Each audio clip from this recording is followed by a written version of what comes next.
We actually think the bigger risk is deflation by far. How much worse could this innovation sell-off get before it gets better? Well, I think part of what's going on is tax loss selling. That's just a technical factor. Beyond that, I think that the fear of inflation and interest rates rising, especially after Chairman Powell declared that perhaps inflation is not transitory here, has scared the financial markets.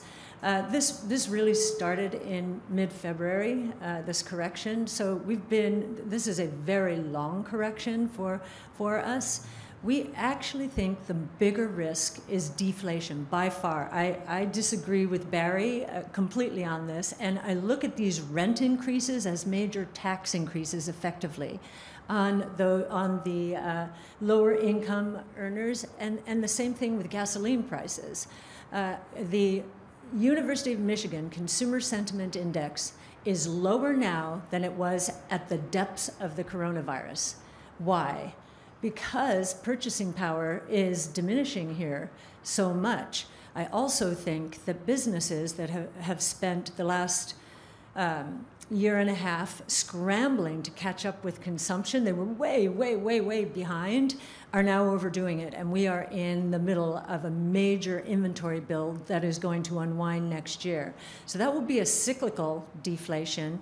And then innovation itself is inherently deflationary. We're seeing, just to give one example, artificial intelligence training costs dropping 60% per year, right? And AI is going to permeate every sector, every industry, every company. It's going to become, very competitive.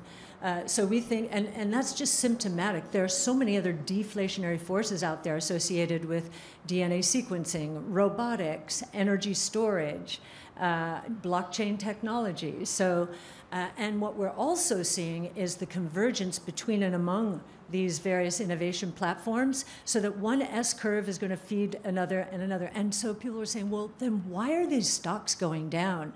The question we used to get is, we're in a bubble, aren't we? I said, we're not in a bubble.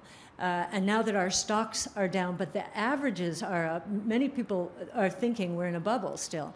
And we are, and it's called the benchmark stocks, which are going to be disrupted as the traditional world order is disintermediated and in often cases is going to be destroyed by this new world. So you can say I'm talking my book, but those are two massive secular deflationary forces. One is extremely positive.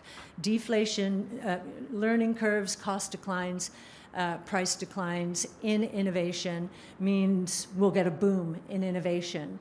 The other side of that is there are many companies who, especially since the tech and telecom bust, and then again 08, 09, they've catered to short-term oriented shareholders who are scared. They've been scared ever since 08, 09, and they want their profits now, they want their dividends now. So these companies leveraged up, buy back shares, manufacture earnings, and didn't invest enough in innovation. They're going to face a lot of problems, and they will face the bad kind of deflation.